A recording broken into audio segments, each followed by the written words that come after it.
Et oui, il n'y a pas qu'Élise et Martial qui en appellent à votre porte-monnaie. Cette année, je me plie aussi à cet exercice périlleux, mais incontournable pour notre liberté. En 2023, nous entrerons dans notre 10e année. 10 ans avec vous, les premiers donateurs et téléspectateurs, mais aussi 10 années durant lesquelles nous avons su séduire un public plus large et rassemblé derrière une vision de l'information loin du prêt-à-penser proposé depuis des décennies par la majorité médiatique. Notre travail, au cours de ces années passées, a donné naissance à une véritable identité médiatique façonnée par les personnes qui font vivre TVL au quotidien, les journalistes bien sûr, mais aussi les techniciens, en tenant compte de vos retours et de vos critiques constructives. En 10 années de rébellion contre un modèle médiatique à bout de souffle, nous avons développé les moyens de vous donner quotidiennement une information originale et à contre-courant. Ces efforts, nous acceptons de les remettre en jeu en vous sollicitant. Car si l'immense majorité des médias survivent grâce à la publicité et aux subventions, à TVL, nous fonctionnons sur le modèle du don, la garantie primordiale de notre indépendance. La pérennité de notre média dépend de votre soutien et c'est pourquoi je suis ici pour vous solliciter. Si vous aimez TV Liberté, si nous piquons votre curiosité, si vous croyez en notre utilité, soutenez-nous. Tous les dons ont leur importance et si tous les téléspectateurs de notre chaîne donnent, nous sommes assurés de poursuivre le chemin ensemble. Alors défendez votre média, donnez à TV Liberté.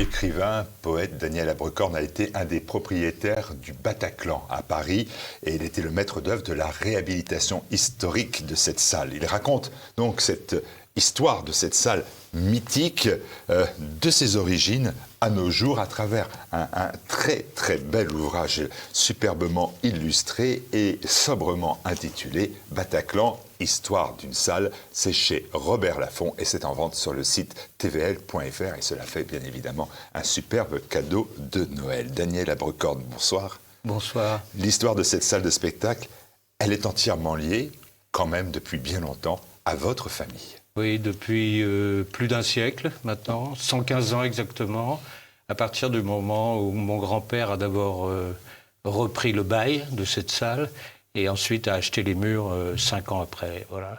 Et depuis, les murs donc, sont restés dans ma famille. Après l'exploitation de mon grand-père, il y a eu un tout petit peu pour le cinéma, quand il est devenu cinéma, l'exploitation de mon oncle. Et puis, comment l'attachement à la famille. Mon père est né dans ce bâtiment, dans l'appartement qu'avait mon grand-père, donc là où il y a des bureaux aujourd'hui, au premier étage. Et c'est resté notre propriété jusqu'à aujourd'hui. Et vous y avez vécu plusieurs décennies. Et moi, j'y ai vécu 21 ans, exactement. Au-dessus de la salle. Voilà, exactement. Alors, il y a une multitude de dates importantes liées à ce lieu parisien, liées au Bataclan, et nous allons les parcourir ensemble, mais bien évidemment, la plus importante, malheureusement, reste dorénavant celle du 13 novembre 2015. Oui. Il est 21h45, 1500 personnes dans la salle, 4 terroristes vont assassiner 90 personnes et en blesser des centaines. L'attaque a été maintes fois racontée, mais votre témoignage personnel est dans le livre et il est important parce que vous écrivez, je vous cite si vous me permettez, je me souviens en étant sur les lieux le 14 au matin, c'est-à-dire dès le lendemain matin, j'ai eu l'impression d'un courageux amateurisme. Courageux amateurisme. Vous expliquez ces deux termes. Oui, ouais, c'est un peu gênant, mais courageux, bien sûr. C'est-à-dire que les forces de police et tous ces gens-là qui sont occupés de cet événement et qui l'ont traité sont évidemment courageux, pour la plupart. Hein. C'est surtout ceux qui étaient ce soir-là en action. Maintenant, amateurisme... je l'ai vu un peu dans le lendemain, dans la façon... Si vous voulez... On traite souvent ce genre d'événement après coup. C'est ça le problème. Au lieu de le prévenir, vous voyez. Mais plus on monte dans la hiérarchie, je pense, plus la responsabilité est lourde. Ce ne sont pas les exécutants, les responsables, ce sont les politiques.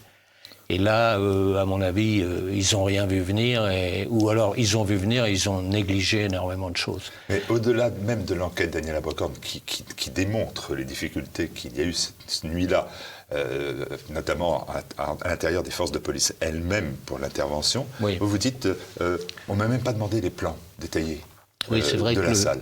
Ce soir-là, j'ai appris, moi je faisais bizarrement un cocktail pour un livre qui venait de sortir, je faisais un cocktail chez moi, j'avais des amis, et ces gens-là rentrant du cocktail m'ont appelé en disant, tu sais Daniel, qu'est-ce qui se passe au Bataclan? Non. Donc j'ai appelé les responsables, évidemment, le soir même, et on m'a dit, non, on n'a pas besoin de toi, etc. De toute façon, le quartier est bloqué. Voilà. Or j'avais évidemment des plans détaillés de géomètres de la salle, et on ne me les a pas demandés, alors qu'on aurait pu, étant donné que l'opération a duré plusieurs heures, on aurait pu m'envoyer, je pense, un motard pour venir chercher ces plans, en fait. Mais des plans essentiels, parce qu'on rappelle bien que les scènes d'assassinat, de meurtre, de barbarie vont se dérouler dans la salle, bien mais sûr. aussi en dehors, oui. Les escaliers, à l'étage. Oui, oui.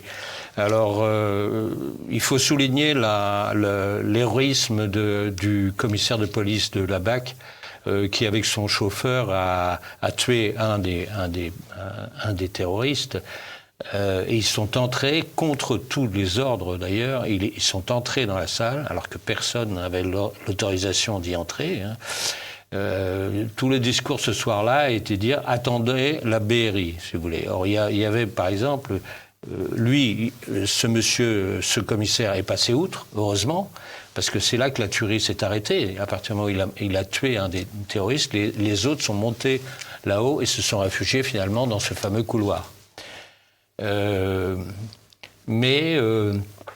Par exemple, il y avait, non pas la BRI, mais la BI, qui était en exercice, pas loin, qui avait fait un exercice à la Tour Eiffel. Ils rentraient à leur caserne, ils étaient tout proches de Bataclan, et ils ont dit, quand ils ont appris à la radio ce qui se passait, ils ont dit on y va. Et ils ont demandé l'autorisation évidemment à leur hiérarchie, qui leur a dit non, rentrez au Quai des Orfèvres, et mettez-vous sous les ordres de la BRI. Voilà. Donc on a perdu beaucoup de temps dans cette intervention. Eux auraient pu arriver peut-être même avant ce commissaire et régler des choses, parce que ce sont des gens qui sont faits pour ça. L'ABI, c'est spécialisé dans le traitement du terrorisme. Voilà. Comment vous avez vécu ces moments-là, personnellement? Moi, j'ai vécu, surtout le lendemain, d'être dans un car de police tout près de la sortie de la salle, où j'ai vu sortir énormément de morts, évidemment. Et ça, c'est le pire souvenir que j'ai, ainsi que la visite de la salle plusieurs jours après, pour des raisons d'assurance, des choses comme ça. Je me souviens d'un jour où on visitait la salle et il s'est déclenché, vous savez, l'alerte en disant quitter la salle, c'est comme pour un incendie. C'est un truc automatique avec une voix enregistrée. C'est très impressionnant quand vous êtes là et que vous voyez sur les murs des traces des impacts de balles, etc. Enfin, c'est très, très, très émouvant. Voilà. Vous êtes le propriétaire, vous n'êtes pas le programmateur à ce moment-là. Non. Que ce soit bien clair, ce n'est pas vous qui avez décidé de la programmation de ce soir-là. Non, pas du tout. Je n'ai aucun pouvoir au niveau de la programmation. Nous sommes propriétaires avec ma famille des murs. Bien sûr. Mais je dis ça, c'est important, parce que vous évoquez dans l'ouvrage aussi un fait qui a été relevé, mais quand même qui est déroutant, et vous donnez toute la traduction de cette chanson, parce qu'il y a un moment, à 21h45, très précisément, c'est le groupe qui se produit ce soir-là, cet ignoble attentat, c'est The Eagles of Death Metal, et à 21h45, ils entament leur fameuse chanson qui est « I will love the devil ». J'aimerais le diable, je chanterai sa chanson, je roulerai un patin au diable, c'est ça. Kiss the devil. Terrible parole. I kiss the devil on his tongue. Mot à mot, ça veut dire j'embrasserai le diable sur sa langue. C'est-à-dire rouler un patin en français, effectivement. Alors, est-ce un hasard si les types sont rentrés à ce moment-là sur une chanson comme ça? Moi, je crois pas trop au hasard, je crois plutôt à la providence, ou la fatalité, si vous voulez.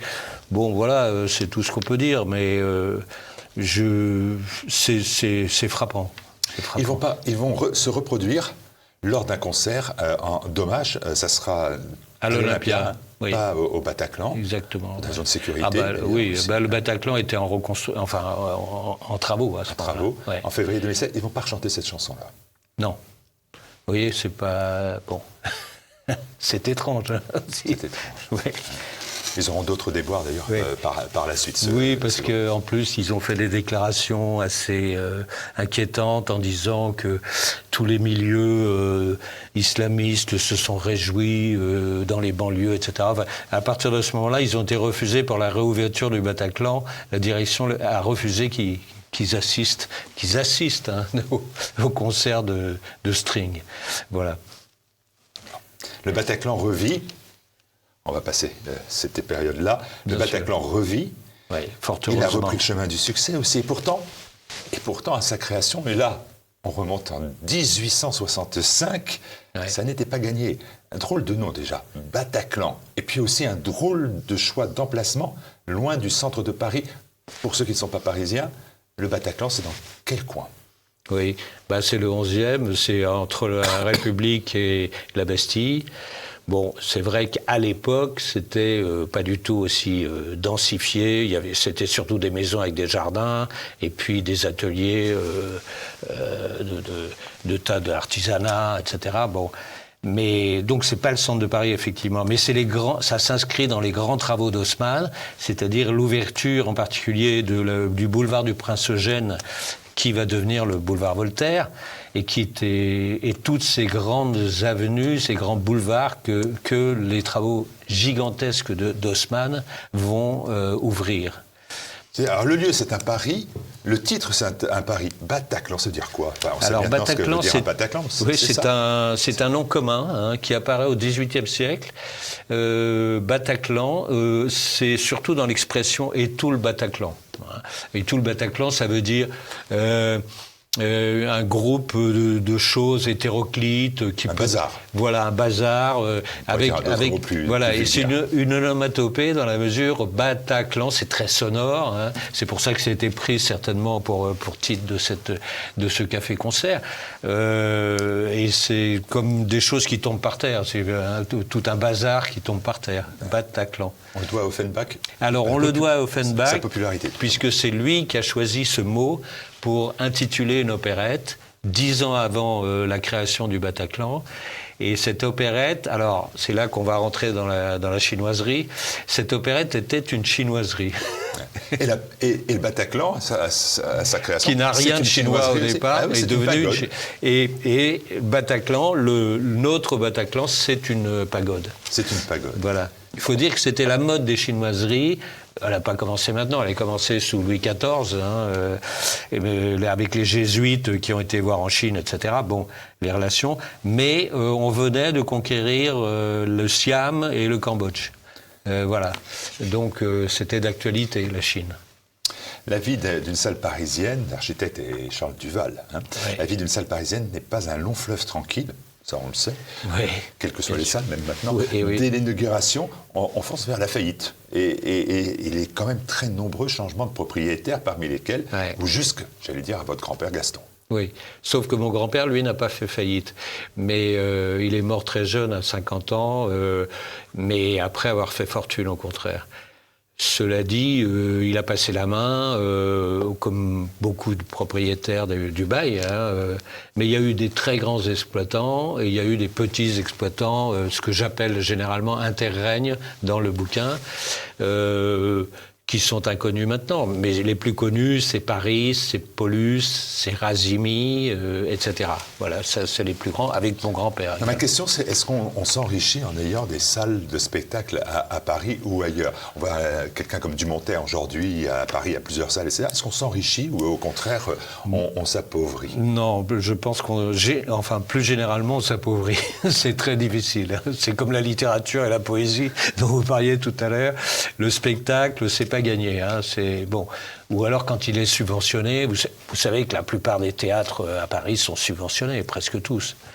Donc ça prouve bien, c'est un peu comme les journaux, si vous voulez. Il y en a peu qui font fortune dans ce domaine. Le Bataclan, ce sont aussi plusieurs vies, alors plusieurs reconstructions. Ou plusieurs destinations. La reconstruction, la dernière, on vous la doit.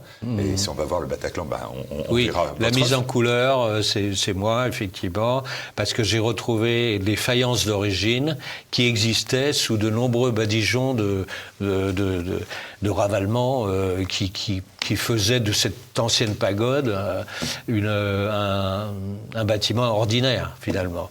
Et j'ai un jour sur mon balcon, ça sonne creux. Je dis, mais une pierre de taille, ça sonne pas creux, normalement. Je gratte, et moi-même, et je vois des merveilleuses faïences en couleur qui entouraient toutes les fenêtres du premier étage. Voilà. C'est ce qu'on voit sur et c'est ce qu'on voit aujourd'hui, maintenant. Alors, par contre, plusieurs destinations. Dès le départ, vous dites, c'est un café-concert. On tenait à ce terme-là, café-concert. Peut-être nous dire qu'est-ce que c'est qu'un café-concert par rapport à un music hall. En fait, ça va être une salle de cinéma. Aujourd'hui, c'est une salle de concert. Oui. À nouveau. Eh bien, un café-concert, je le définis bien dans le livre, c'est toute une histoire. Les cafés-concerts à Paris, il y en a beaucoup. Il y a les cafés-concerts d'été qui sont sur les Champs-Élysées, par exemple, avec des jardins, et d'hiver, qui sont comme le Bataclan, entre autres, comme l'Eldorado et d'autres. Et alors, le spectacle le soir est continu, c'est à base de chansons, de revues, de grands spectacles que sont les revues, par exemple, où mon grand-père a triomphé dans ce domaine, des revues qui avaient parfois 150 représentations, vous voyez. Et lui, il faisait aussi ce qu'il a appelé les tableaux vivants. Les tableaux vivants, c'était des montages d'un tableau célèbre avec plusieurs personnages du Louvre, par exemple. Mais on faisait dans un cadre qui était sur la scène et avec des vrais personnages. Vous savez, comme une crèche vivante. Quand on regarde les images, on voit que la nudité, par exemple, partie de nudité, bien évidemment, on est un siècle en arrière, mais enfin quand même, il y a une forme de nudité. Les femmes sont seins nus, par exemple, sur certaines photos de spectacles. Attention, les photos avec seins nus, c'est soit les cartes postales, qu'on vendait peut-être un peu sous le manteau, ou alors c'est les photos que j'avais, qui sont des photos sur plaque de verre de l'époque, et c'est des photos du photographe de Bataclan dans les coulisses. En revanche, les photos de scène, les femmes ne sont pas seins nus, elles sont maillot couleur chair. Bon, voilà. Réponse, tant pis pour moi. Alors, ensuite, salle de cinéma, alors ça devient une salle de cinéma, mais alors j'allais dire, on le sent bien parce qu'on bouche les trous de lumière, etc. Oui. C'était vraiment économiquement une nécessité, quoi. Oui. Moins un choix artistique. Oui. Vous savez, l'exploitation court toujours la mode, derrière la mode, en fait. Elle a toujours un retard. Et à partir du moment où le cinéma est né, d'ailleurs, il y a avec Méliès et Paulus, par exemple, il y a un truc très intéressant, c'est l'un des premiers enregistrements cinématographiques d'un chanteur qui s'économise et qui vient chanter derrière un écran qui le montre. Ce qui lui évite le développement physique et fatigant. Vous voyez. C'était Paulus qui justement était un gambilleur, quelqu'un de très très physique. Il faisait une gymnastique pendant ses chansons, donc il a travaillé avec Méliès pour faire du cinéma. Mais les cafés-concerts, comme beaucoup de théâtres, se sont transformés en cinéma, non pas en détruisant, mais en exploitant dans un théâtre le cinéma. Quand ça a été la mode du cinéma.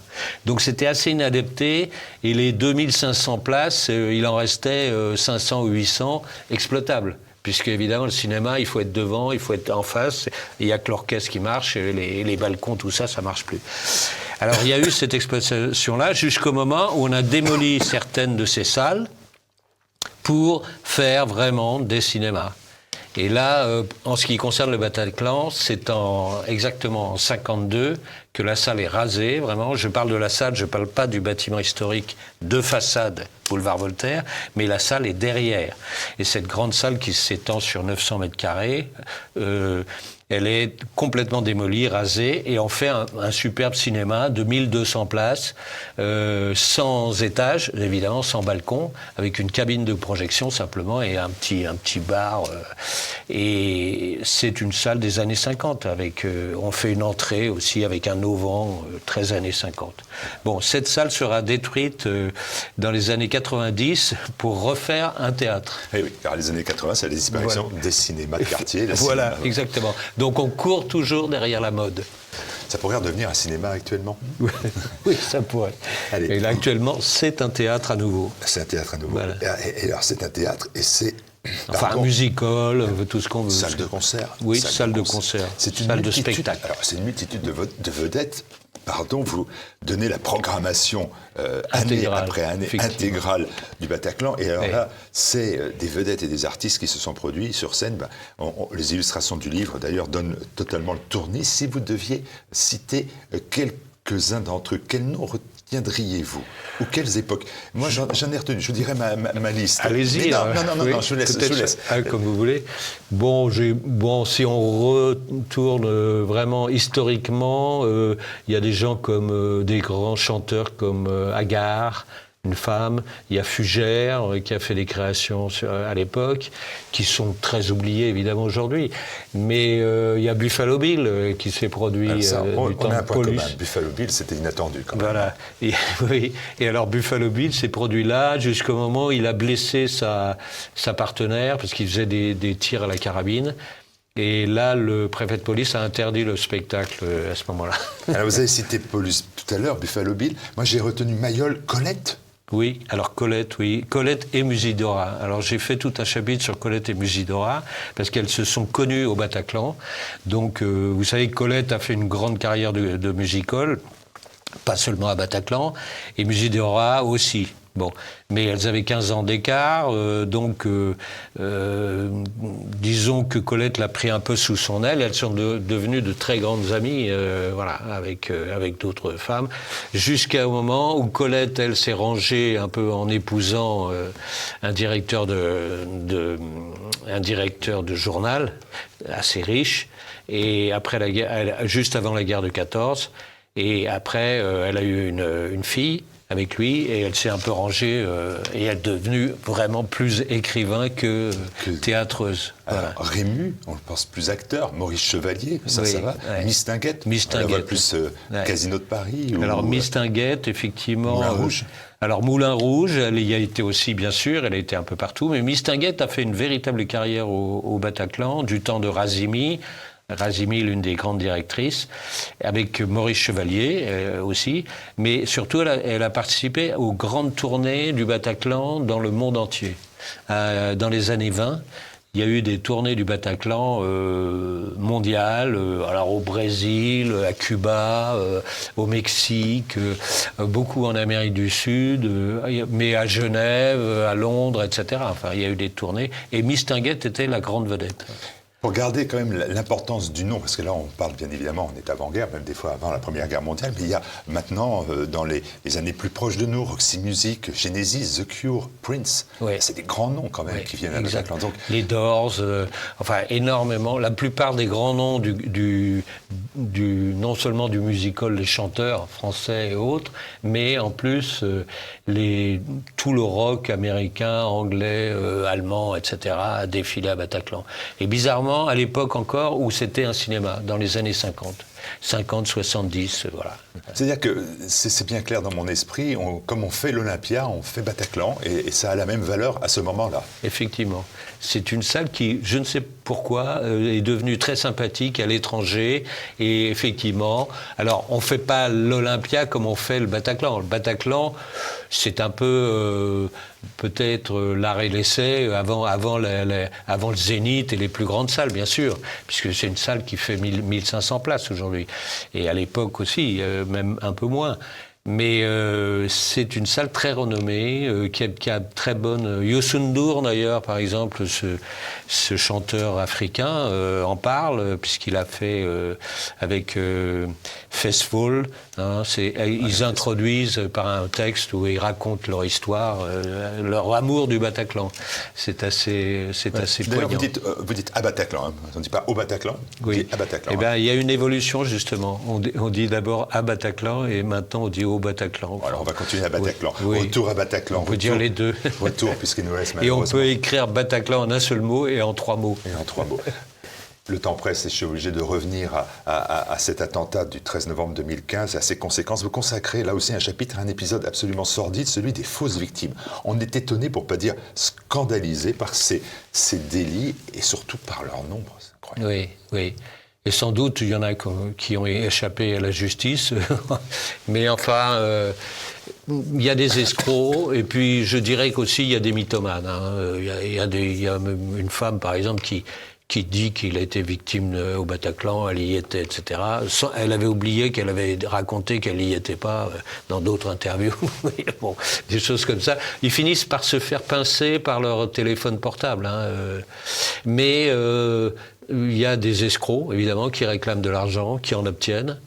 Et après, qui sont plus ou moins condamnés, plutôt plus que moins, parfois. Vous en donnez la liste et les exemples incroyables. Voilà. Rappelle que pour 130 morts et près de 5000 blessés, le fonds de garantie a indemnisé près de 3000 victimes pour quelques 250 millions d'euros, pour l'ensemble de cette triste soirée. Et puisque nous sommes dans le sordide, il faut aussi évoquer l'affaire Médine, du nom du chanteur qui doit se produire à Bataclan le 20 octobre 2018, donc après les faits, 3 ans exactement après l'horrible drame. Un chanteur, dites-vous, qui présente la plupart des signes d'un nombrilisme, je vous cite, égocentrique et mégalomane. Il est habillé pour l'hiver. Oui, parce que parce qu'évidemment, il avait un double discours, comme beaucoup de gens, hélas. Ce qu'on appelle la taquillade, hein, vous connaissez. Ils voulaient absolument faire le Bataclan, mais si vous étudiez ces chansons, alors ils disaient non, moi j'ai trouvé horrible les attentats, je suis absolument pour la paix, la chose, j'ai toujours appelé à la paix, etc. Mais si vous étudiez bien ces chansons, la vérité ressort, et en fait c'est un islamiste, c'est très clair, hein. C'est quelqu'un qui est sympathisant, et puis le Coran, bon voilà. Alors chacun fait ce qu'il veut, mais que ce type revienne au Bataclan c'est 3 ans après, nous a choqués. Donc j'ai pas été seul, mais on a travaillé pour que ça ne se fasse pas, et on a gagné ce combat, ce qui n'était pas évident au début. Hein. Il a été chanté ailleurs, mais pourtant sa carrière a marqué le pas. Pardon Je veux dire, il a été le chanter ailleurs, il n'est pas allé à Bataclan, il est allé ailleurs. Oui, il est allé au Zénith. Oui. Mais pourtant, sa carrière a marqué le pas à ce moment-là. Oui, je pense. Parce que c'est un type qui avait pas mal de public, il avait fait de nombreux CD, mais il rêvait, c'est de la provocation, il voulait faire le Bataclan, justement, parce qu'il s'était passé ce qui s'est passé. Et il y a eu c'était plein le premier concert, et la salle a programmé un deuxième concert. Et là, on a dit, c'est pas possible, le jour du premier concert, il y aura des milliers de gens qui vont interdire l'entrée du Bataclan. Et je pense que la direction et la ville de Paris ont eu peur. Ils ont eu peur d'une trop grosse manifestation. Il y a des gens qui affrétaient des cars, si vous voulez, pour venir ce soir-là, pour interdire ce concert. Et on a réussi notre coup, là, pour une fois. Ça ne marche pas à tous les coups, malheureusement. Intervention de la mairie de Paris. Aujourd'hui, la mairie de Paris, c'est elle qui a racheté le Bataclan. Oui. Est-ce que c'est de bon augure, sincèrement, Daniel Abrecorne, quand on connaît la gestion catastrophique de la mairie et du maire de Paris? Oui, c'est difficile. Je ne sais pas pourquoi la mairie, qui est tant endettée, si vous voulez, rachète des salles de spectacle actuellement. Bon, alors on peut dire que la pérennité, sans doute, est préservée, en un sens, puisque ça devient quelque chose de national, au moins de régional ou de parisien, officiellement. Mais souhaitons-leur une bonne programmation, de beaux concerts, etc. Moi, il y a aucun problème. Avant, c'était possession de Lagardère, maintenant, c'est la mairie de Paris. Bon, Écoutez, moi je demande qu'à voir les résultats et surtout qu'est-ce qu'ils programment et si c'est intéressant ou pas. Je pense qu'ils ont déjà programmé des bons artistes. Et donc il faut espérer. Espérer, tant vous êtes attaché à cette salle Bataclan 1865-2022, 150 ans, hein, on va dire 150 ans. Ouais. Qui dit mieux comme salle de spectacle à Paris? Encore en activité? Les salles d'aujourd'hui, il y a plein de Qui ont salles. 150 ans à Paris? Qui ont 150 ans, oui, il y en a. Encore ouvert sur le spectacle? Sur les doigts d'une main? Les salles qui ont été construites à l'époque, c'est par exemple le Châtelet, c'est par exemple le Sarah Bernard, qui s'appelle le Théâtre de la Ville. Il y a pas mal de salles. Le Casino de Paris? Oui, Casino. Alors c'est un peu plus tardif. Je donne d'ailleurs une chronologie en images de toutes les salles qui ont été construites, en particulier les cafés-concerts, Moulin Rouge, Eldorado, etc. Et chronologiquement. Bon, la salle du Bataclan est à peu près au milieu de cette chronologie. On vous montrera forcément à l'antenne les images et les illustrations de cet ouvrage. C'est une remontée dans le temps, c'est une visite, et puis c'est aussi une page d'histoire finalement. Oui, c'est une histoire parisienne. C'est une histoire de la chanson, c'est une histoire de l'architecture, les travaux haussmanniens, etc. Il y a beaucoup d'entrées dans ce livre, c'est ça. Et beaucoup de liberté, notamment sur la crise sanitaire. C'est mon franc-parler. Vous avez votre franc-parler. On le retrouvera dans cet ouvrage édité chez Robert Laffont et que vous trouvez sur tvl.fr. Vous le savez, boutique tvl.fr. Merci Daniel Labrecorne d'être venu. Mais merci Martial Bitt, je vous en prie.